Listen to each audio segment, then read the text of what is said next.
Hi there, it's Ray here, and in this video I'm going to show you how we can install the Google and YouTube app within Shopify so that we can connect Google Analytics 4, as well as connect other Google products such as Google Merchant Center, which is good for our product feeds, and things like, for example, Google Ads when we want to promote our website or our products so that we can attract the right people and sell more. So the first step is to obviously log into the back end of your Shopify section. And then what we're looking for is the Google and YouTube app. So if you type in Google and YouTube into here, you'll see if it's already in here. If it's not, then you'll go to this page, which will basically tell you that it's an app that you can install. Once you've done that, you'll see this is the official Google and YouTube app. Press install. Once it's loaded, essentially what it will try and do is to connect a Google account. So you want to make sure that you're signed into a Google account that has access to the Google Analytics, but also the other Google products if you are linking them. So we just press connect and log into the account that has access. And then you'll see permissions and all that jazz. And once it's connected, you'll be able to choose the Google account that you want to be associated with it. So making sure you choose the right account. So we're going to connect our Google Merchant Center account, and that's for our product feeds and product data.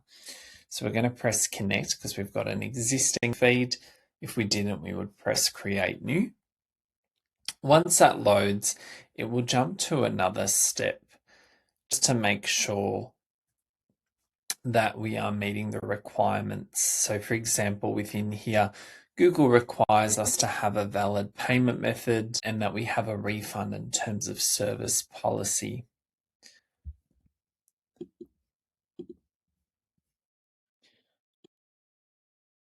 You agree to the terms and conditions, and then it will connect.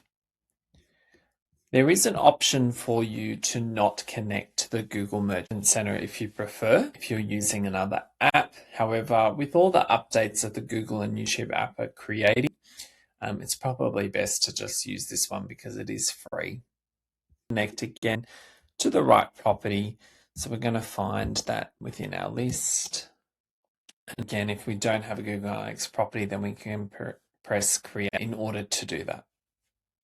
So we're going to press confirm here. And then it's going to ask us about our Google tags. So we're just confirming that these are our Google tags. And what Google has recently done is essentially if you have something called Google Tag Manager, it is now being integrated or connected with the Google tag itself. So everything is known as the Google tag. What used to also be known as the global tag. So you can either manage tags or just press confirm. These tasks have been completed.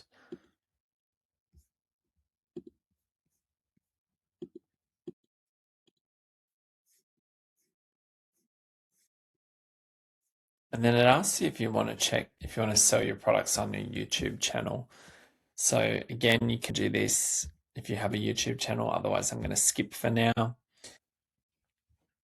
You'll see now that we'll be connected within the Google and YouTube app. So we've got our Google Merchant Center listed with our products, how many are approved. If they're not approved, we can have a look at that. We can then bulk edit products and variants as well and manage the settings in here.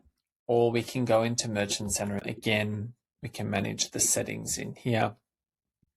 And then it will suggest things. So for example, if we haven't linked that YouTube or the Google Ads, we can do that by pressing get started and select that. And then there are before the 26th of August that you may also see this warning to migrate your Google tags to prevent data loss. This one is about the changes Shopify is making so that they restrict where you can add tracking or custom scripts, so custom code to your website. So in the past, you've been able to put them into what we call the theme.liquid file, as well as in settings in the checkout section. However, from the 26th of August 2026, you will be encouraged to actually just do that within the Google and YouTube app, as well as, for example, customer events. So if I press get started, it's just going to talk about what my Google tag is and to migrate the tag across. So we can migrate the selected tag or we can ignore the tag. And then it will remove any duplicate tags as well. And then essentially all those steps have been taken. And that's the Google and YouTube app. The other benefit of using the Google and YouTube app now is that since July 2026, it actually connects server-side tracking. So traditionally, when we wanted to connect the Google and YouTube app to Shopify, it would use something called website tracking. And the disadvantage of website tracking is that if someone's blocking their cookies, so their information from, you wouldn't be able to actually get that information unless you had server-side tracking. And it was quite complicated to set up. You would need a developer to be able to help you. So it's really exciting that Shopify and Google are working together so that you can actually get that built in straight away, which is very important. So once you've set up the Google and YouTube app, obviously have a play within the settings and make sure that everything looks dandy in terms of the tracking. And then what I would also recommend is to use Tag Assistant, which is a free tool from Google. It allows you to just see how things are being tracked within your website. So essentially, if you were to visit this website and go to tagassistant.google.com, it will open a new window for you where you can test what things are happening on that site and how that actually is seen within Google Analytics. Or if you've got Google Ads connected, it will also show you what's happening there to identify if there are any tracking or tagging issues within your site.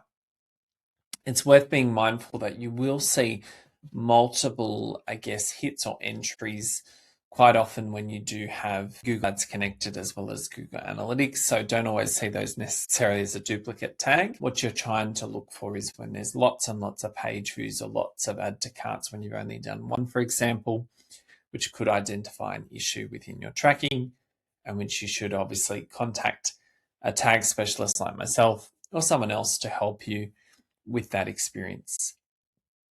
Now, the disadvantage of the Google and YouTube app is obviously it's got limited support. So unlike some other apps out, this one obviously is very reliant on your connection with someone that can help you, and also limited to based on what Google provides in terms of documentation. So there are pros and cons to that, of course. Another good feature, though, which has only been announced recently in August 2026, is that finally this app will also give us events such as when someone views an item, views a collection, so a product category page, and then we also get events, for example, like remove from cart, which we weren't getting before.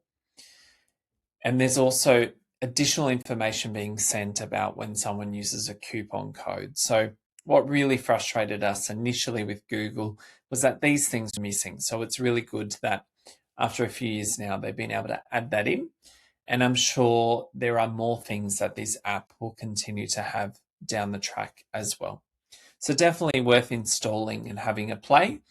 And based on all these current features in terms of server-side tracking and the integrations that they're making with the Google products and the improvements, I would say that the best solution now is the Google and YouTube app, Google Tag Manager, and use that for additional events which are outside of the scope of the Google and YouTube app. For example, button clicks on specific areas, FAQs, so those collapsible containers when they open up. Sometimes add to cart buttons for different payment gateways may not always track as an add to cart, so you could also identify that one too.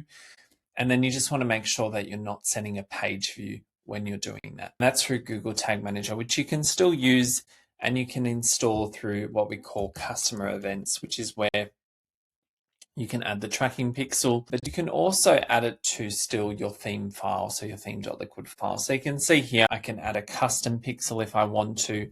Otherwise, these are the ones that I have. And so what Shopify is doing is in the checkout section, removing the ability to have custom scripts.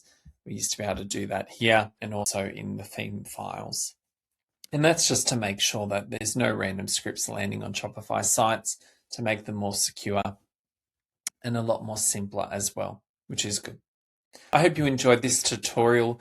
Do check out my blog, which goes into greater detail of how to use the app and what it features. And then, of course, my other tutorial on how you can set up Google Analytics for the right way to make sure that it's tracking for you for your Shopify store. Thanks so much.